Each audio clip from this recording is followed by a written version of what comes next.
Okay, welcome to the first homework video for the financial planning simulations. So in this one, we had a client with $600,000, and the returns, he's got it invested in a mutual fund, and the mutual funds follow a normal distribution with a mean of 15% and a standard deviation of 0.08. And then the withdrawals follow continuous uniform distribution with a lower bound of 50,000. And an upper bound of 70,000. Okay. So let's model our returns first. So here's year one, and we've got to do this for 10 years. There we go. Okay, so the returns, at the end of year one are going to be equal to the 600,000 times 1 plus, and then get that norm.inverse function, and then, RAND. And then, of course, the mean is right here, standard deviation is here. And then I'll close the parentheses. Okay. And so now what I want to do, when I copy this down, I just want to anchor this. And then, of course, these two. And then, so for year two, right, I want to take the ending balance at year one and then multiply that by 1 plus. Get the norm.inverse, gotta spell it right, RAND. And then, mean, standard deviation. Close the parentheses, hit OK. Now this one, right, I want to anchor this, the B8. I want to anchor that, right, because I got to copy this across. But here,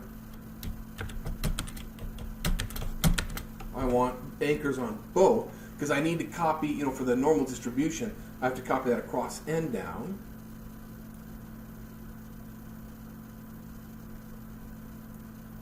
Right? So here, I've got J8, so on and so forth, right? And then, of course, my point being is you can still see that I'm properly anchored to the mean and the standard deviation in my norm.inverse function. So now what I want to do is just copy this all the way down. And I'm going to do, try to get to about 1,000 trials. There we go. Okay, so here I've just modeled my returns. Now I need to model my withdrawals. So I'm going to copy and paste the years over. Okay. Oh, there we go. Okay, again, the withdrawals follow that continuous uniform distribution, so we need to use that function. So that function is, or that formula, not the function, my part, the formula. So I'm going to take my lower bound plus RAND, here, let me go back here so you can see as I type this out, plus my RAND function times my upper minus my lower bound. So upper minus the lower bound. Oop, I needed another parentheses. Yes. Okay, there we go. Sorry about that. That's what happens when you forget a parentheses. So there you go, right? So lower bound plus my RAND function times the upper bound minus the lower bound, and that is my. That's how we calculate the withdrawals, right? Okay, so now I need to anchor all this stuff, right? Because here I'm going to copy it across and then down.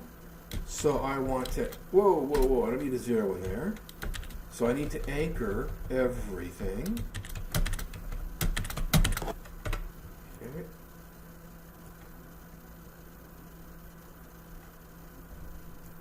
There we go. And then I can just copy. And then go down. I got it like 1,007. Whoa, went way too far. I think that's it. 1,007. Oh, look at that. Perfect. Okay, and then finally, what I've earned minus what I withdraw. So, same thing. I like to copy these years over. And you don't have to do it. I just like to do it because for me it helps me keep everything, keep track of everything. So year one then is just the value of the portfolio minus what I withdrew. There we go. And here, this one, I'm just simply going to copy this across. Voila. And then copy it down.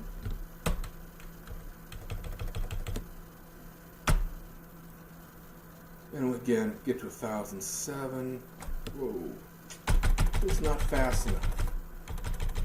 Okay. There we go. Paste. Alright, and I can just go down. Perfecto. Okay, so let's see. Use the following information to calculate the ending balance at the end of 10 years and the probability of running out of money in year 10.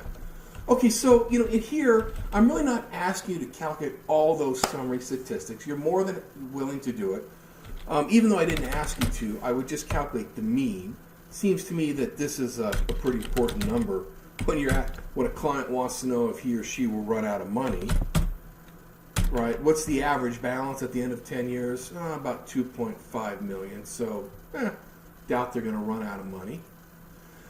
But then, to calculate that probability, I do need to calculate the number, the number of negative balances, right?